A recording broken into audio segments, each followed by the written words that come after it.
बात करने जा रहे हैं वो क्या है, बात है एंडोप्लाज्मिक रेटिकुलम की, यानी अंतःप्रत्ययी जालिका की। एंडोप्लाज्मिक रेटिकुलम ER, इसे शॉर्ट में ER भी कहते हैं, एंडोप्लाज्मिक रेटिकुलम।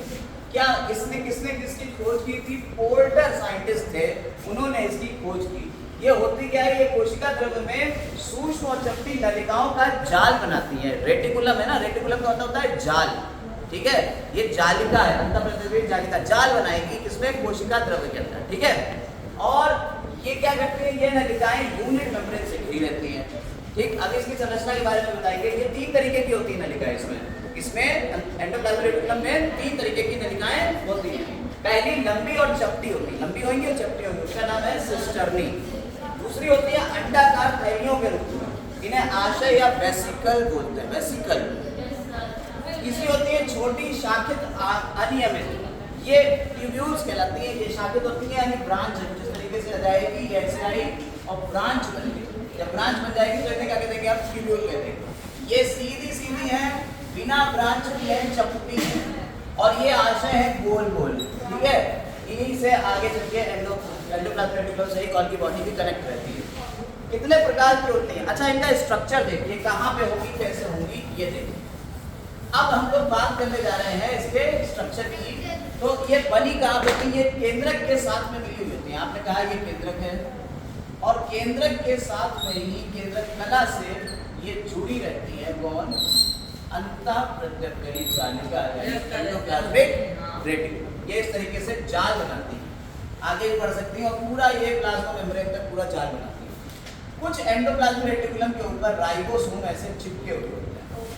जब राइबोसोम चिपके हुए होंगे तो इसकी सदा कैसी रहेगी? खुरदुरी, इसलिए इसका नाम पड़ गया खुरदुरी अंतःप्रत्ययी जालिका। और जब राइबोसोम होते हैं तो राइबोसोम होते हैं प्रोटीन फैक्ट्री। राइबोसोम क्या होते हैं? Protein factory. तो ये क्या करेगा? यहाँ ये प्रोटीन सिंथेसिस कराएगा, यानी प्रोटीन का संश्लेषण कराएगा। कौन? रफ खुरदरी एंडोप्लाज्मिक रेटिकुलम, खुरदरी अंतःप्रत्ययी जालिका, इसे कहते हैं rough endoplasmic reticulum, RER short form इसकी है।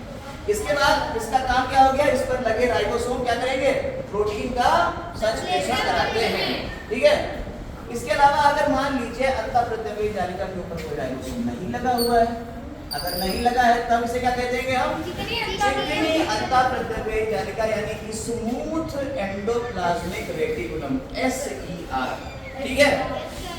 यानी ER एंडोप्लाज्मिक रेटिकुलम 2 तरीके की होती है, रफ एंडोप्लाज्मिक रेटिकुलम और स्मूथ एंडोप्लाज्मिक रेटिकुलम। चिकनी वाली क्या करेगी? इस पर कोई राइबोसोम होते नहीं है। जब इस पर राइबोसोम नहीं लगे होते तो इसका काम क्या होता है? ये वसा और ग्लाइकोजन का संश्लेषण करती है। क्या करती है? वसा और ग्लाइकोजन का संश्लेषण करती है। समझ में आ गई बात?